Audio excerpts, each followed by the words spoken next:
Urgent. The attack on Moscow was planned long ago. New details. Russia's air defense simply crumbled. Here is what actually protects the Russian capital. The tandem of a drone swarm and Bar's missiles left no chance. But the AFU is preparing something even more fiery. The countdown has begun. In a couple of months, it will be even hotter in Russia. The AFU's newest missile is already ready, and not just that. A new maritime drone. Ukraine is taking control of the Black Sea. Welcome to our channel. I'm Renata Slanova, and today we're joined by aviation expert Konstantin Krivolap. Konstantin, good day. Good day, greetings. Glad to see you. Well, yesterday we saw how revenge for Kiev burst into Russia, or rather the largest attack on Moscow, well, one of the largest at least since the start of the war.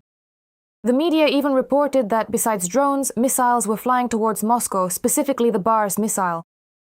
Konstantin, what can this say about Ukraine's capabilities, and how does the AFU manage to pass through the air defense rings around the Russian capital so relatively easily? As always, journalists ask about 25 topics in a single question. Well, let's talk about capabilities first then. Our capabilities are growing, not by percentages, but by several times. And this is happening right. The events that took place a month ago and what is happening now are, well, incomparable things. Incomparable things in terms of capabilities. In fact, in June, it seems that funding opened up, which both our president and our other officials spoke about, that the money that was supposed to come from the European Union, the loan of these 990 billion, which arise from Russian frozen assets, we have started to receive. After Magyar came to power, we started, the money was unblocked, and since June, we have started receiving it. And immediately, the state began to buy up both FP5 Flamingo missiles and drones from the Firepoint company, and Neptunes have already appeared, which for a long time were also not being bought, and our capabilities began to grow several times over immediately. But at the same time, the main effort was still made through those technologies called cheap and plenty. That is, a drone should not be very expensive, as cheap as possible, but one that will fulfill its function to the maximum. And during this time, we have seen a huge number of strikes, both middle strikes and deep strikes.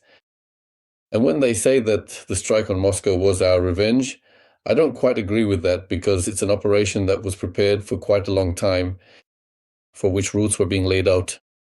Because there is such a... One can, of course, say that we know this second army of the world, which is worth nothing. And you can view its air defense system the same way. But actually, regarding the density of the air defense systems around Moscow, it really is the most concentrated in the entire world. On one hand, it is very highly concentrated, meaning there's a lot of equipment and they can fire a massive simultaneous volley, but on the other hand, it's completely ineffective. But to make it ineffective, you need to conduct thorough, deep research and properly organize and execute the tactical attack you're carrying out. What do I mean? Let's look at what the Russian air defense system actually is and how it's organized. Around Moscow, there's a clear picture. This is a classic example of the well-known Russian tendency to both simplify things that are actually quite complex and at the same time to make simple matters unnecessarily complicated. For instance, let's take a closer look at how the Russian air defense system is set up and organized around the city of Moscow. How exactly does this system work, and what are the steps involved in its operation? There are about 15 to 20 units, S-300 and S-400 surface-to-air missile systems, which are supposed to provide full coverage, creating an impenetrable dome for what? For cruise missiles, for airplanes, for helicopters, for large drones. And everything flying lower should be covered by the Pantsir system. The Pantsir system creates around itself a dome of, let's say 20 to 25 kilometers. Factors like altitude, the terrain, and the weather all play a role. But in principle, for simple calculations, you can roughly assume 20 to 25 kilometers. Around Moscow, there are 4, or in some places 3, lines of defense, specifically air defense lines. And they consist of these systems.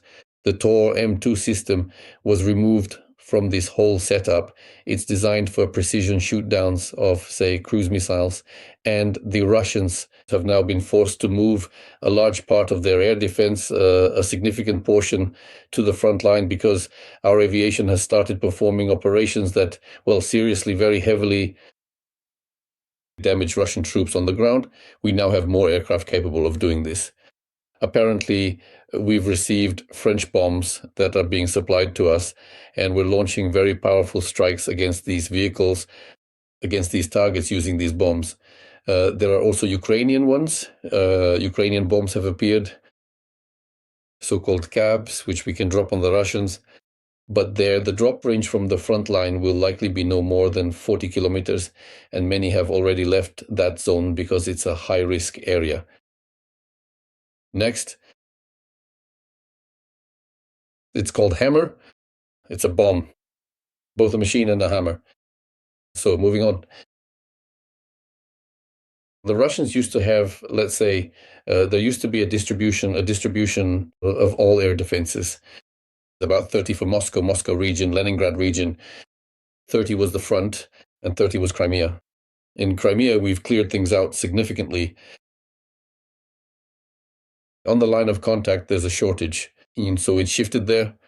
And the total number in Moscow, and the Moscow region, it kind of decreased. But at the same time, the concentration remained very high.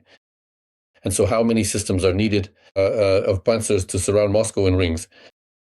It turned out that in order to place Panzer systems directly within the city of Moscow itself, up to 8 of these units are currently installed there. Around the area, additional measures are also being considered to further strengthen the city's defenses. The ring road, the first ring where that oil refinery is located, which now, as Sobyanin says, was hit by debris but somehow keeps burning for some reason. Along this ring, there are about 25 of these complexes, and along the third ring, which is a bit further out, about 30 complexes protect Moscow. But what is the specific nature of the Panzer? Whether it's Panzer S1 or Panzer S2, these are vehicles that have in their combat unit, besides artillery weapons, which can hit at, well, 2, 3, 4 kilometers, it can't hit further. It has 12 missiles. After a volley of 12 missiles, which they can fire in literally half a minute, they then need 25 to 30 minutes to rest, cool down, and chill, because during that time, it's impossible to reload them with other missiles. And the new Panzer developments, the so-called Panzer SMDE, they have the capability to launch 48 missiles. But those 48 missiles mean that afterwards, you need almost an hour to cool this Panzer down. It's impossible to reload it. So accordingly, when all operations are calculated very precisely, the first 12 drones say a Panzer can still shoot down, but the 13th one gets through. Or when there are 48 drones, it can still shoot down the first 48, but nobody just rushes in. And there aren't that many of those SMDEs there. Only about 30 to 40 of them were ever produced. Now, as for so it turns out that Russia's air defense system, it consists of, or rather Moscow and the Moscow region. Well, it's exactly the same all across Russia. It consists of S-300 and S-400 complexes, which are covered against low-flying targets, covered by Panzers. And around Moscow, it turns out there are about 15 to 20 of these S-300, S-400, and around 50 to 60 Panzers. And so if we find a spot where we can very low, fly very, very low, and reach the Panzers, then we will strike those Panzers. And I'm very curious how many Panzers are left now after this attack, because before the war started, before the hot phase in early 2022, the Russians had about 90 S-400 anti-aircraft missile systems, about 90. Now 55 to 60 remain, even though they produce about 8 systems a year. 6 to 8 systems they make every year. They can't keep up with replacing them because we're taking them out at a much faster rate. Moving on, in total, Panzer systems, S1, S2, and we can also include the SMDE. About 330 units were manufactured. Around 110 units were exported. For example, the Arab Emirates bought 50 of these systems to protect Dubai, and things aren't going well there in Dubai. Dubai is ceasing to be a safe city. Well, it was. Next, The Russians had about 220 Pantsers in service before the hot phase began. Out of those 220 Pantsers, only 110 are left now. We've destroyed half of those Pantsers, even though the Russians still manufacture a certain number of Pantsers every year. So right now, around Moscow, let's say about 25 to 30% of all S-300 and S-400 systems are concentrated, and about 50 to 55% of all Pantsers. Consequently, all other parts of Russia are left without any equipment at all. They are, you could say, completely unprotected.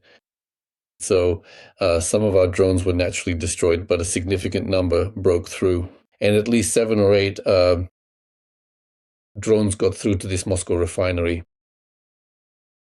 But then a question arises in the Russian Ministry of Defense's reports. They say there was an attack on Moscow by about 200 Ukrainian drones. But if you believe the Russians, then there should have been significantly more, or rather, if you believe the Russians, nothing got through at all. But judging by the results and what we're seeing, I think there weren't 100 of our drones there.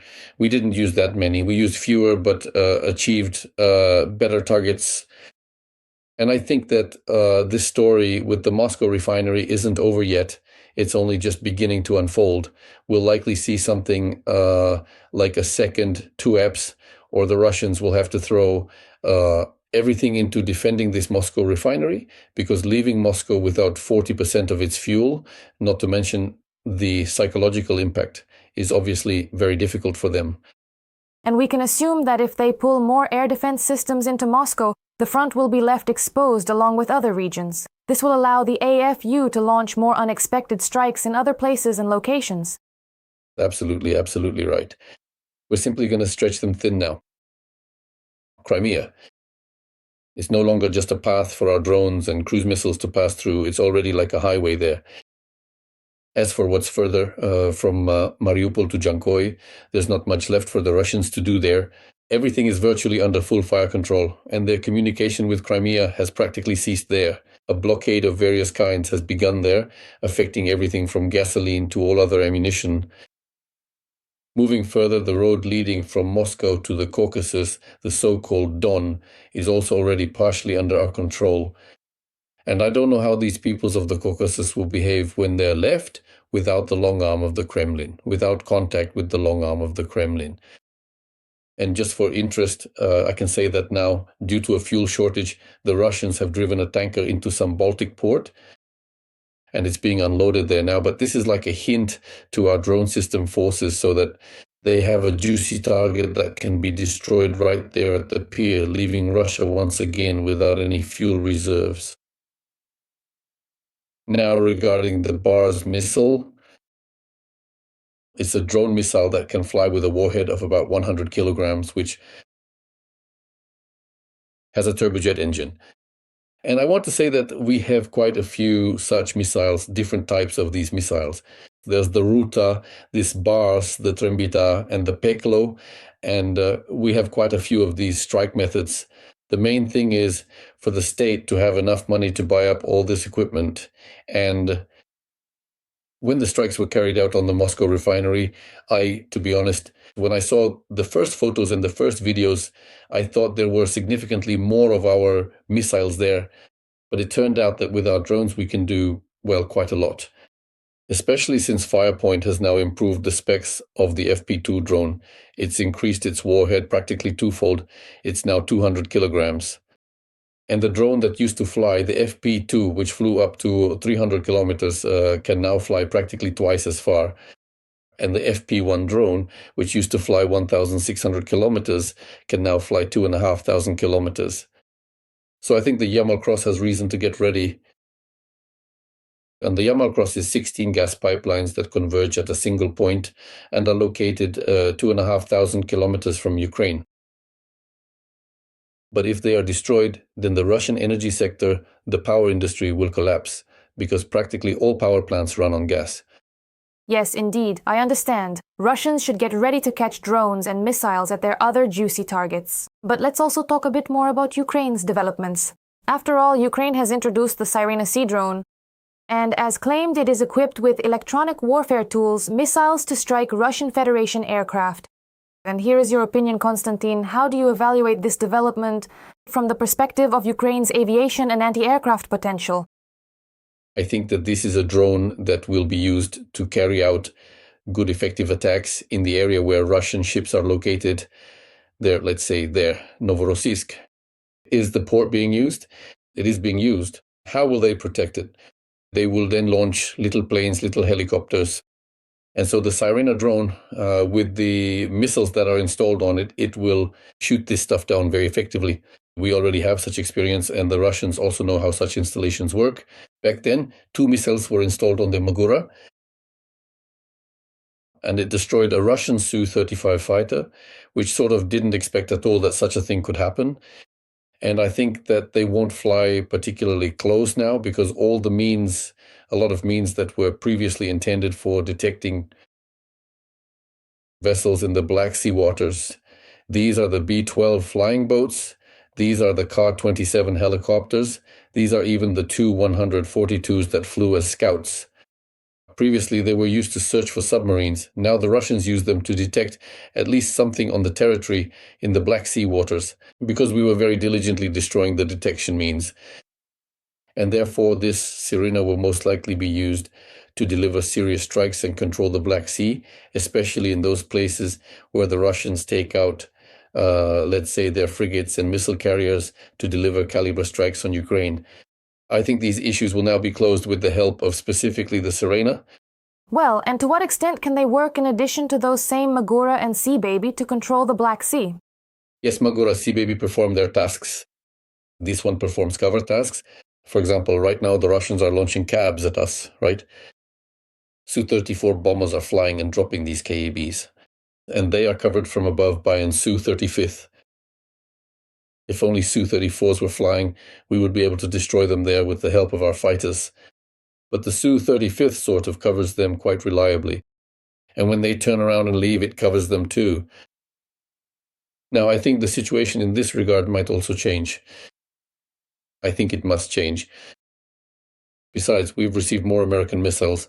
Apparently, American missiles under the ERAM system, these are low-cost missiles made from a bomb with an engine attached and a navigation system placed in front. And these are 500-pound bombs. Well, that's effectively 250 kilograms in our understanding, in our measurement system. And they are capable of flying for 90 kilometers. Therefore, our capabilities there are growing well, as I've said, by several times. And I think there will be more Flamingos now, and ballistics are on the way. And there will be a test of the FP9 ballistic missile there, 850 kilometers or even 900. And I think that June or July will see the end of flight tests for the FP7 missile, and it can be used there up to 300 kilometers. But it depends on how quickly. The Ministry of Defense can conduct state tests and codification, but I think it will all be done very quickly. So we have a couple of months left during which we will fantastically quickly increase our capabilities, and accordingly this will cause great suffering to the Russians. I'm happy about that. Thank you very much, Konstantin, for such interesting analysis, for dotting all the I's on these current issues. We will continue to follow our new developments and the strikes on Russia. And we're always happy to see you again.